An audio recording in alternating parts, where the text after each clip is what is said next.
No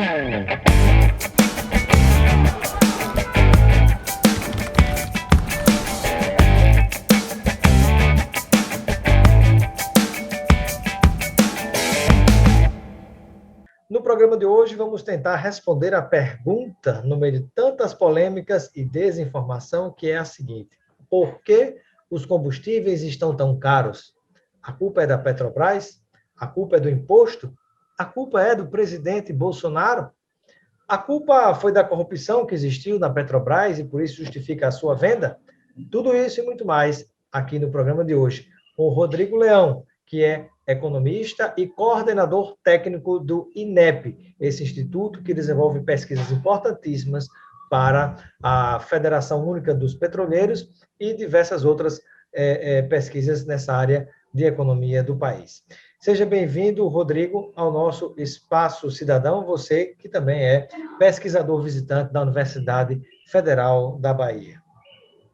Bom dia, Robson, muito agradeço o convite em nome do INEP, é uma satisfação estar falando com vocês. Vou ver se eu consigo ajudar vocês a compreender um pouco essa grande confusão em torno do preço dos combustíveis no Brasil.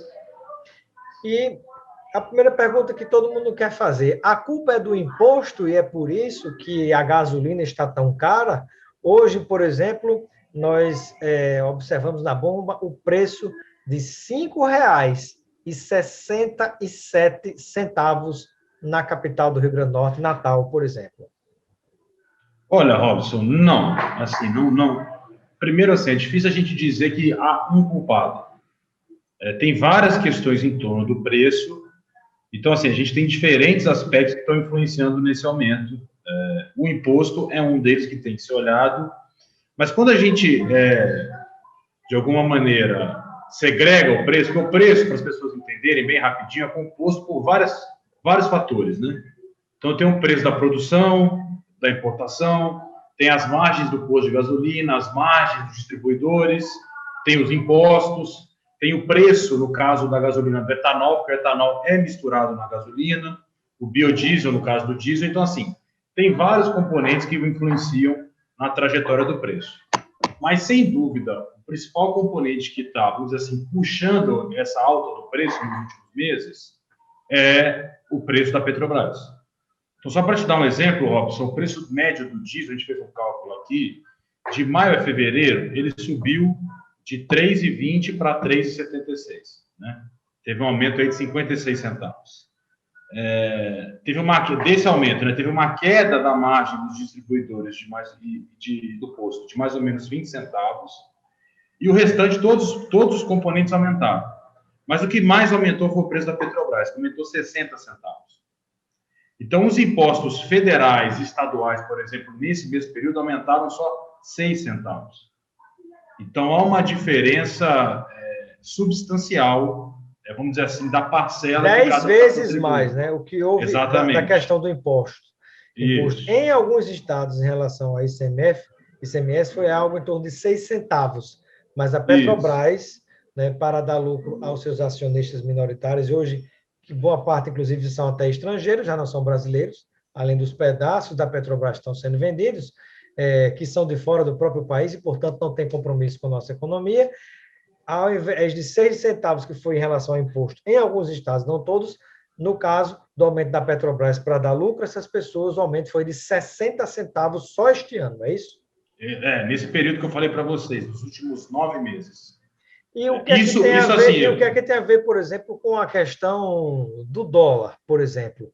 Né? Que tipo de impacto sofre o dólar gera no preço da Petrobras? Porque no preço da gasolina, né, do diesel, né, dos demais combustíveis? Bom, Robson, pois eu estava, só para concluir, querendo dizer o seguinte: isso foi o nosso cálculo até janeiro, nem estamos considerando ainda esses aumentos que ocorreram em fevereiro. Esse valor vai subir para 80, 90 centavos. Mas, enfim, tentando te responder bem, assim, objetivamente, a Petrobras, ela adota uma política que chama PPI. O que é PPI? PPI é preço de paridade de importação. O que é o PPI? O PPI é o seguinte: vamos imaginar que no Brasil a gente não produza mais nada. A gente não vai produzir mais gasolina, diesel, não vamos produzir alimento, vamos comprar tudo de fora. Qual seria o preço médio se a gente tivesse que importar tudo? Então, o que a Petrobras faz é reajustar os preços como se a nossa economia fosse uma economia que dependesse de importação. Então, ou seja, nós estamos hoje está se cobrando aqui, né, para dar lucro a essas pessoas que estão se apropriando da Petrobras.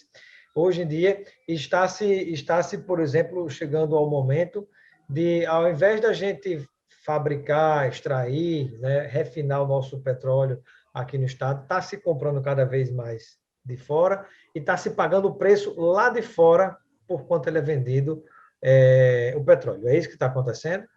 É mais grave, ó. Assim, a gente tem produção nacional ainda, tem refino nacional, mas nós estamos reajustando o preço como se não tivesse. Então, o que influencia nesse PPI é o preço do petróleo. Então, é o seguinte, se a Petrobras, por exemplo, para a gente entender, se a Petrobras, por exemplo, vamos dizer que ela consegue produzir, entregar o barril já com tudo refinado, um exemplo, a $30, por exemplo, colocando lucro, né, uma série de outras coisas, vamos dizer que ela conseguisse entregar para o consumidor brasileiro ao preço de R$50. Mas se lá fora estão vendendo a R$100 ou $100, a gente está vendendo a 100 e não a 50, que é a nossa capacidade já com lucro. Isso também incluindo, Robson, os custos de logística, porque assim, a gente importa lá fora e o Brasil é um país imenso, então nós temos que pegar isso que chega no porto e levar para o interior da Bahia, interior do Rio Grande do Norte, interior do Piauí. Então, é 100 mais os custos de levar esse combustível até lá. Então, a Petrobras, ao invés de praticar os 50 que você falou, é isso que ela tem feito. Ela pratica preço como se fosse preço de produto importado. Sem dúvida, a população brasileira está perdendo e muito com isso, apesar de muitas pessoas não entenderem. E aí eu lhe pergunto o seguinte, quando alguém perde, alguém ganha. A população brasileira está perdendo com esse aumento absurdo no preço dos combustíveis, que é a gasolina, o etanol, né, o álcool, e também o diesel. E quem é que está ganhando com isso? Quem é que está se beneficiando desse aumento absurdo? Olha, Robson, assim, eu acho que o principal setor que está se beneficiando são os importadores. A gente está vivendo aqui nos últimos 4, 5 anos uma nova realidade. Quem são os importadores, para a gente entender claramente? São pessoas, são empresas? Isso que eu vou explicar para você. São empresas que comparam a Petrobras? Vamos tentar explicar para quem está em casa nos acompanhando. O que aconteceu nos últimos 4 anos? Para as pessoas entenderem, até 2015, mais ou menos, a gente importava muito pouco derivados para abastecer o mercado interno, tá? Então, tinha algumas empresas, alguns agentes, e a própria Petrobras importava, né, uma parte do nosso mercado para, de alguma maneira, atender o que a gente não conseguia atender com a produção nacional. Em 2016, quando a Petrobras adota o PPI, ela adota ali uma outra política na época. Qual foi a política? Ao invés dela usar o parque de refino todo, ou seja, só para dar um exemplo, vamos imaginar que no Brasil, a gente refina no Brasil 2 milhões de barris por dia. Ao invés de refinar 2 milhões, a Petrobras começou a refinar 1,5 milhão, 1 milhão e 600. Ou seja, 500, 400 mil barris por dia começou a ser atendido por importadores. Então, cresceu o número de empresas e de agentes, vamos dizer assim, microempreendedores que importam derivados de gasolina, derivados de petróleo, gasolina, diesel, por aí vai. Então, o que está acontecendo agora? Toda vez que a Petrobras demora a reajustar, esse mercado que se inchou e cresceu está gritando. Porque esses caras, eles são obrigados a seguir o preço internacional. Eles estão comprando lá de fora, se eles não venderem a preço lá de fora, eles não ganham dinheiro. Então, esse é o setor que mais está chiando por conta que a Petrobras não vinha aumentando. Então, são eles que ganham, porque eles continuam mantendo o mercado que eles têm. Então, assim, esse é um setor que, na minha avaliação, é o que mais tem pressionado e eles dependem disso para poder terem lucro e continuar sobrevivendo. E com relação a esse setor, tem como... Sim, pode falar. Não, e quem acaba sendo penalizado é o consumidor, como você falou. E quando a gente fala nesse setor, que a gente tenta dar nomes aos bois, né? E são empresas conhecidas, são pessoas conhecidas, né? Quem são as pessoas que realmente estão se beneficiando diante de tanta extorsão que a população está sofrendo? Olha, Robson, assim, são empresas de diferentes naturezas. Tem desde importadoras muito regionais pequenas, então empresas que, por exemplo, atuam no Porto do Suape lá em Pernambuco. Então tem uma empresinha ali de importação que tem pouquíssimos funcionários, importa ali para um determinado mercado. Tem desde empresas muito pequenas até empresas gigantescas como as distribuidoras, o Grupo Ultra, por exemplo, faz importação. ou então grandes traders, ou seja, são empresas que vivem de comercializar produtos. Traders, para quem está nos entendendo, são aquelas empresas que fazem importação e exportação de uma variável imensa de produtos. Então, tem grandes empresas, uma delas, por exemplo, que me vem agora é a Bunge, que está ligada a Glencore, que é uma gigantesca multinacional do ramo. Então, você tem 3 grandes grupos que a gente vê por aí, Grupo Ultra, a Bunge e outras empresas, até empresas muito pequenininhas que fazem importações mais locais. Então, o mercado que cresceu e tem vários atores. E uma outra coisa importante se destacar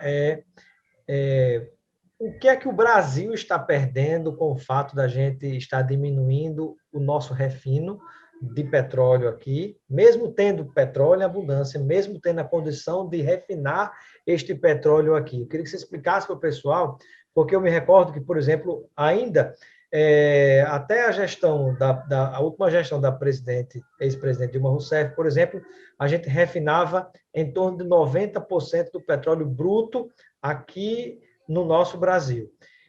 Começou a descer esse refino, Temer provocou uma mudança importante nessa política de preço também da Petrobras, que a gente era price maker, passou a ser price taker, passou a tomar esse preço de fora, que é isso que você explicou no início. Em vez de a gente ter o nosso próprio preço para o nosso povo brasileiro, a gente passou a pegar o preço de fora, pagando em dólar, e passou a gerar emprego e renda lá fora.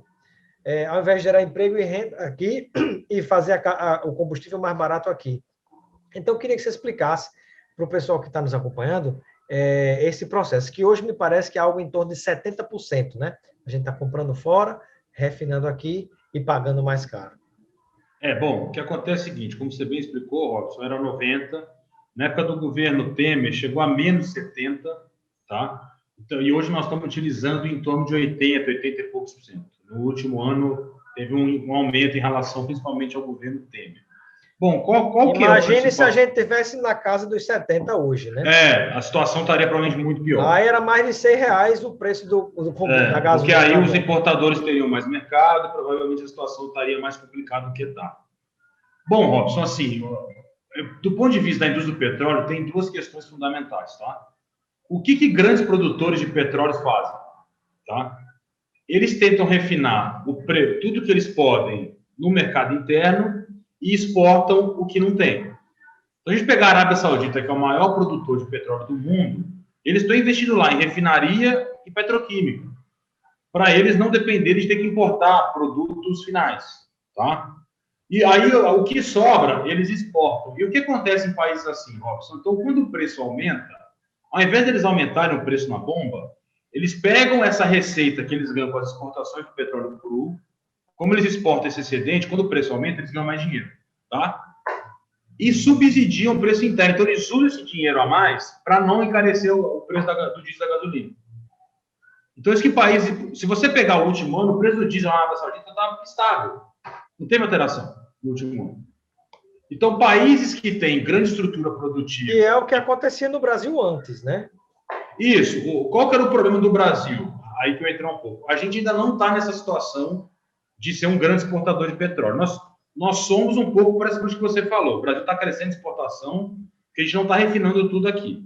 Se a gente pegasse todo o petróleo e refinasse tudo aqui, a gente ainda tem um pouquinho de necessidade de importar.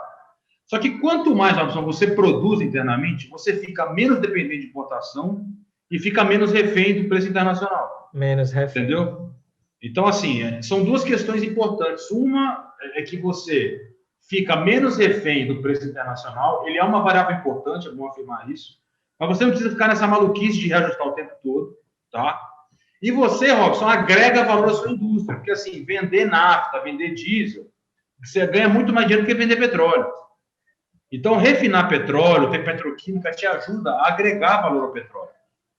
O petróleo além do que gera muito mais emprego e renda numa cadeia, porque quando a pessoa pensa na refinaria, não existe só aquela refinaria ali plantada. Isso. Existe ao redor uma grande quantidade de indústrias, polo petroquímico e tantas outras coisas que estão ali ao redor, né? Mas muita gente não tem essa noção. E quando você fecha a refinaria e você vai diminuindo esse refino aqui, a gente sofre também com o impacto de perda de empregos e de renda aqui. Ou seja, se eu tiver errado, me corrija, mas me parece, pelo que você está colocando, que na prática a gente está deixando cada vez mais de refinar aqui, está comprando de fora, ou seja, esse nosso dinheiro que está indo para fora está ajudando ao preço da gente desligar nossas refinarias aqui, está pagando para que outros países construam suas refinarias, como na Arábia Saudita que você falou.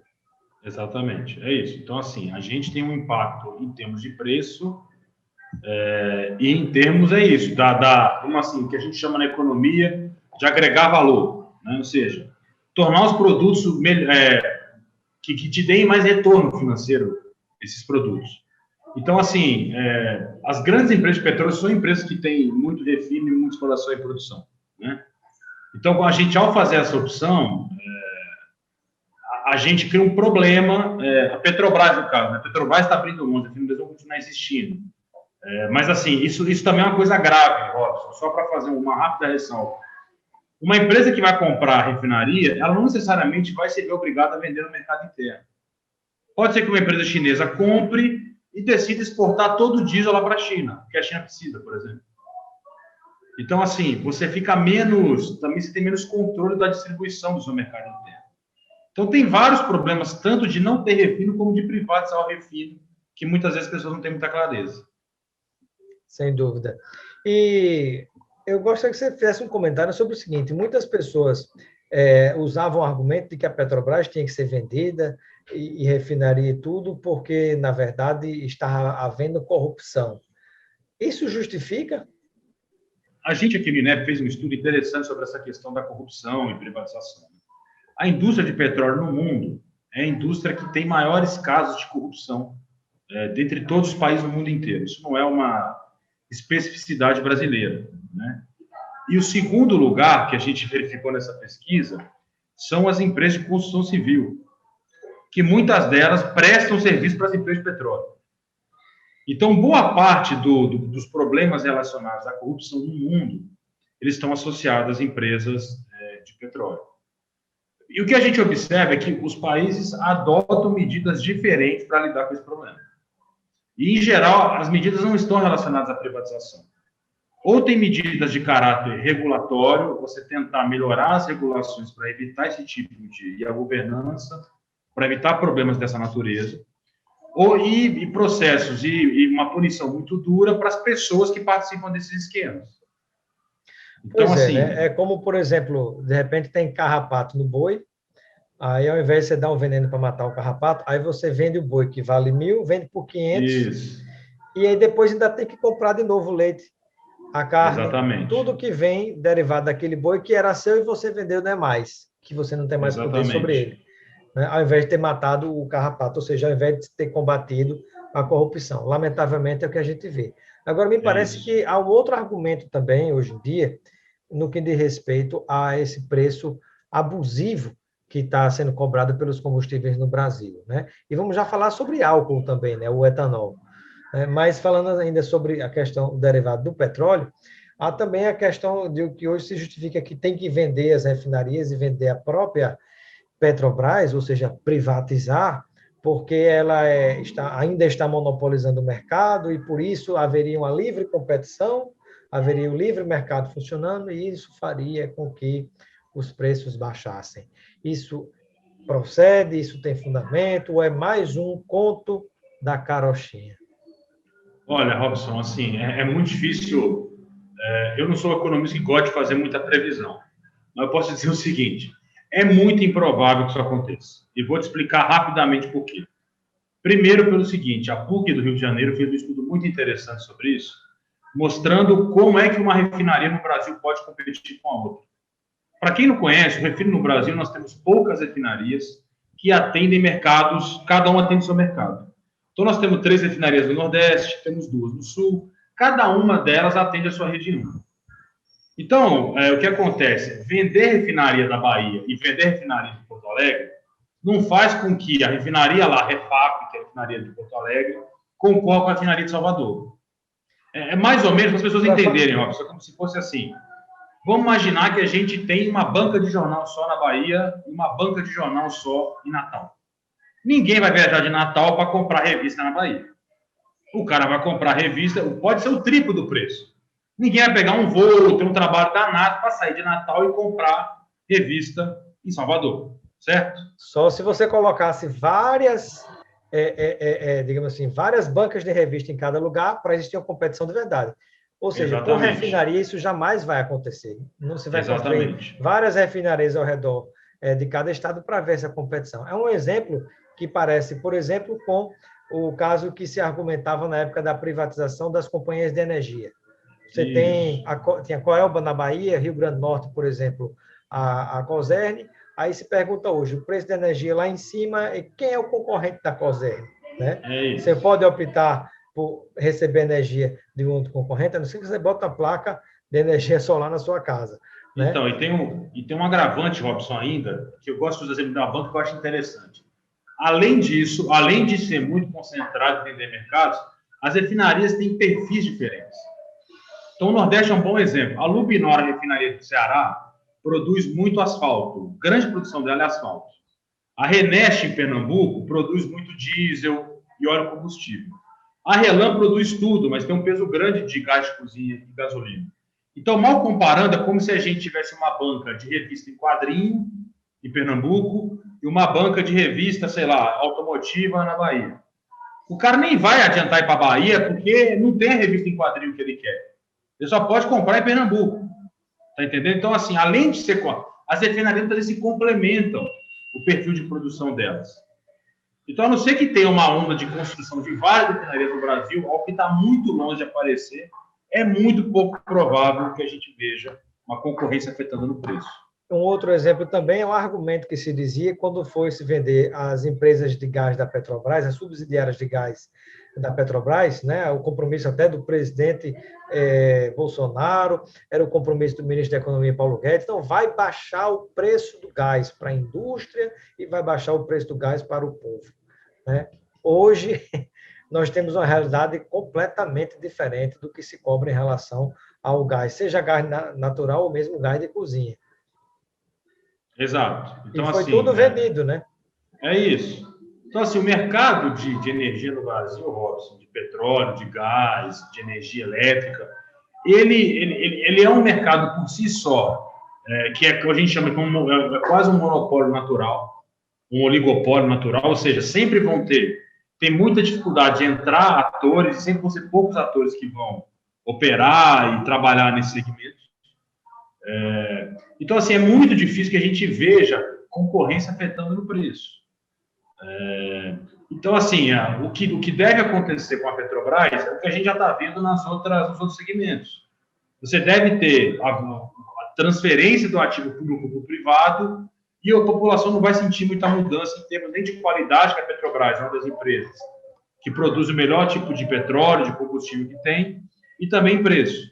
Então, o consumidor provavelmente vai ter pouca vantagem, ou talvez nenhuma, nesse processo. E uma outra coisa muito grave também é o que está sendo vendido de tecnologia criado pelo nosso povo.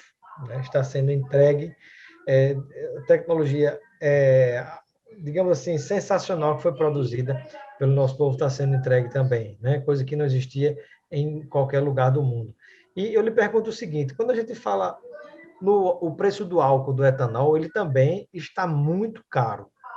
Por quê? Se nós temos condição também de uma grande produção aqui. Porque hoje você tem esse tipo de comportamento do presidente da República, Jair Bolsonaro, de comprar cada vez mais álcool dos Estados Unidos se a gente tem condição de produzir aqui. E ainda assim está caríssimo. Robson, o etanol tem uma questão importante, que é a seguinte. Primeiro, o etanol é um setor que tem vários atores privados, né, que estão ali o tempo inteiro tentando maximizar o lucro. Então, a cadeia do etanol, o etanol é um tipo de álcool que ele concorre só com a gasolina. Então, o etanol não tem vários, né? São vários tipos de álcool que a gente pode usar. O álcool de cozinha é um, esse álcool em gel que a gente está usando agora por causa da pandemia é outro. O mercado de etanol é um mercado que quase concorre só com a gasolina. Então, o que acontece, Robson? A gente tem mais ou menos uma média aí que, para valer a pena colocar álcool, ele tem que dar um preço de 70% a 75% da gasolina. Então, se você olhar, o preço do etanol está sempre mais ou menos nessa relação, nessa faixa. Está ali entre 70, então toda vez que a gasolina aumenta, o etanol também aumenta. Então, ou seja, os produtores vão no quê? Bom, quanto é que está a gasolina? Está R$ 5, eu vou colocar R$3,50. Está R$7, eu vou colocar R$5. Mesmo que para esses fabricantes não tenha, digamos assim, aumentado o custo de produção do álcool, do etanol, eles aumentam porque a gasolina aumentou, que é um outro assalto que o povo brasileiro está sofrendo, né?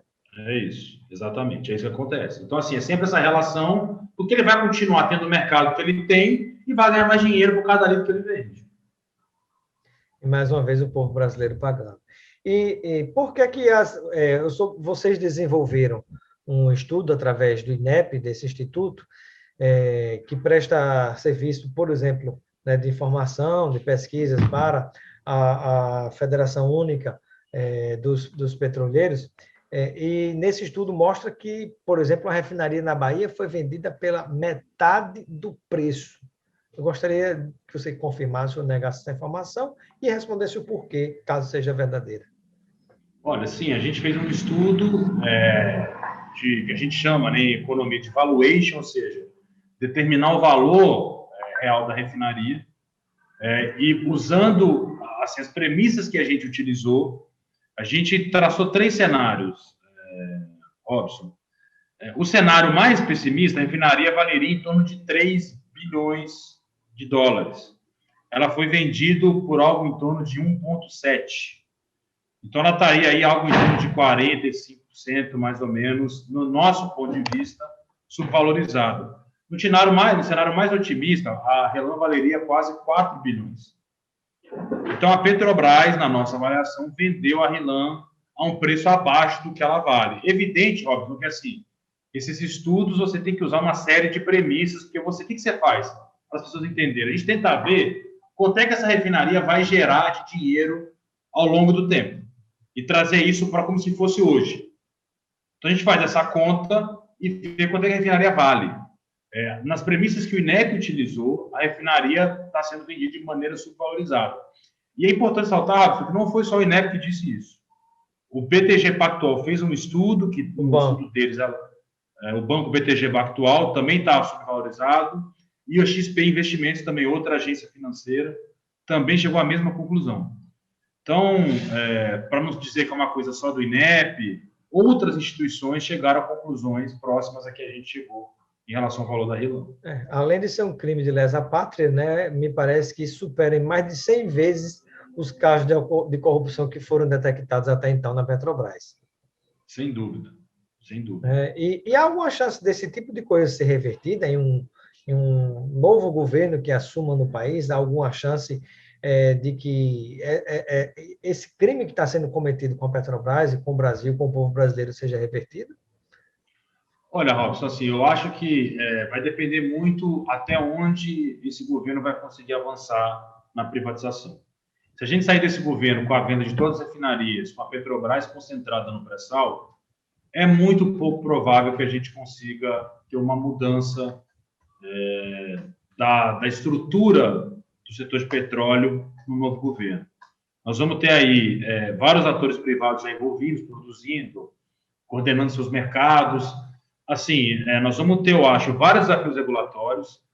Pode ser que a Petrobras, em alguns segmentos, que são mais baratos, como distribuição, a Petrobras possa, de alguma maneira, ter um peso mais importante. Mas eu acredito que no setor de exploração e produção e no setor de refino, nós vamos ter daqui para frente uma realidade completamente diferente, que vai ser muito difícil ser revertida. Aí nós vamos chegar lá daqui 2 anos, ó, você pode me convidar de novo, a gente fala das consequências. Mas nós estamos hoje prevendo que é isso. Vamos continuar com preços altos, provavelmente desabastecimento de alguns mercados, e vamos ver se vai valer a pena ou não.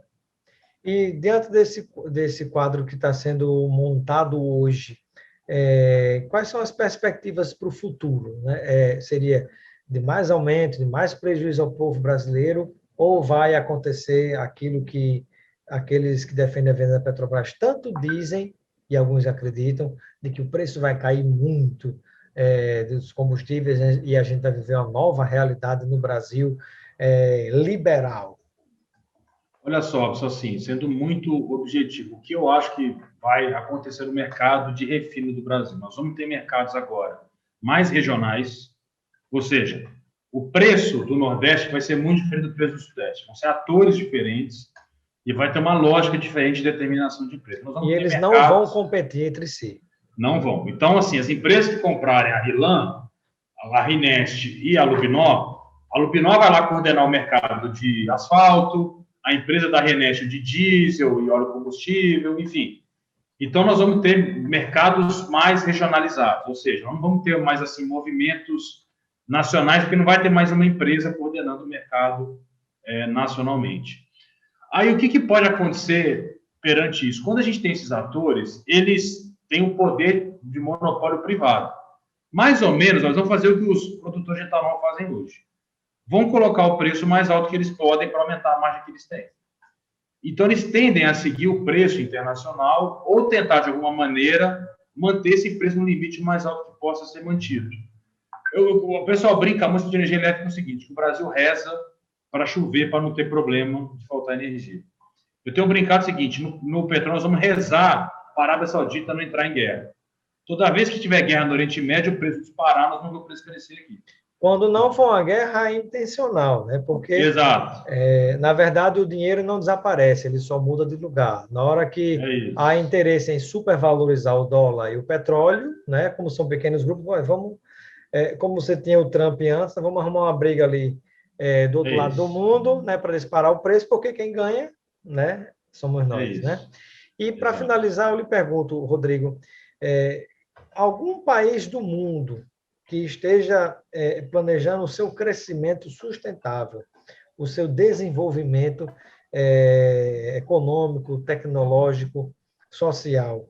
Algum país do mundo está tendo o mesmo comportamento que o Brasil, no dia de hoje, em relação a algo tão estratégico que é o petróleo, que é, na verdade, energia? Olha, de maneira geral, não, Robson. Assim, isso é um termo interessante que sempre se usa no Brasil para comparar dois exemplos. Exatamente, né? Porque, na verdade, são as duas exceções à regra. Para comparar quem? São as exceções. Comparar quem? Para comparar esse caso brasileiro, que defendem a privatização, eles usam como exemplo os casos americano e britânico, que, na verdade, são os casos que são exceção à regra. São os únicos dois países que têm produção de petróleo importante, o petróleo tem um papel importante para as suas economias e tem um peso do setor privado muito grande. Se você pegar o resto do mundo, se você pegar os países do Oriente Médio, a Noruega, se você olhar para a China, que tem uma produção de petróleo também importante, para a Rússia, todos esses países têm modelos fortemente coordenados pelo Estado, com grande presença de empresas estatais. Então, assim, o Brasil hoje está caminhando para essa exceção à regra. Eu acho que não vai ter tempo da gente falar muito sobre isso, mas, assim, é bom só deixar claro que a estrutura do mercado brasileiro tem nada a ver com o mercado nem britânico nem americano. Os Estados Unidos tem milhões de produtores, várias centenas de refinarias, é um outro mercado completamente diferente do nosso. Então, nós estamos aplicando uma receita de um país que é muito mais desenvolvido e tem uma estrutura da indústria diferente do Brasil. É lamentável. Bom, eu gostaria de agradecer a sua participação, Rodrigo Leão, que é economista, coordenador técnico do INEP, esse Instituto de Pesquisa que dá um suporte, né, a diversos setores da economia e também à Federação Única dos Petroleiros, e também pesquisador visitante da Universidade Federal da Bahia. Muito obrigado, Rodrigo, pela sua participação no nosso Espaço Estadão. Seja sempre bem-vindo. Robson, eu agradeço e estou sempre à disposição de vocês. Obrigado.